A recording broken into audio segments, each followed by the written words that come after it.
નમસ્કાર, ગુજરાત 18 લાઈવમાં આપનું સ્વાગત છે। સમાચારમાં વાત કરીએ તો ખુલ્લેઆમ તલવાર વડે યુવક પર હુમલો કરનાર આરોપીઓને વડોદરાની પાણીગેટ પોલીસે કાઢ્યો વરઘોડો।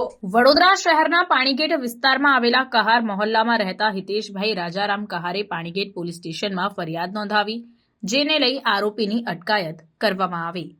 વડોદરા શહેરમાં માથાભારે શખ્સો ખુલ્લેઆમ જાહેરમાં તલવાર વડે હુમલો કર્યો હોવાની ઘટના સામે આવી છે, જેમાં યુવકે પોતાના સ્વ બચાવમાં તલવાર પકડી લેતા તેને હાથમાં ગંભીર ઈજા પહોંચી હતી।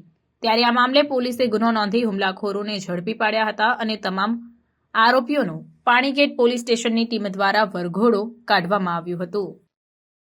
ગઈકાલે પાણીગેટ પોસ્ટેના બાવચાવાડ ખાતે મોડી રાત્રે એક કૌટુંબિક ઝઘડાને કારણે મારામારીનો બનાવ બને, જેમાં ફરિયાદી હિતેશ કહારે 3 આરોપીઓ નરેશ કહાર, હર્ષ કહાર અને શિવમ કહાર તેમના વિરુદ્ધ પાણીગેટ પોસ્ટેમાં ફરિયાદ દાખલ કરાવી છે।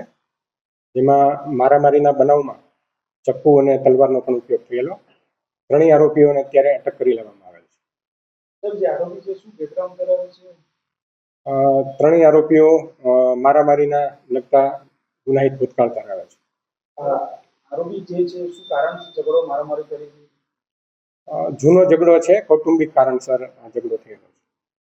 તપાસ ચાલુ છે।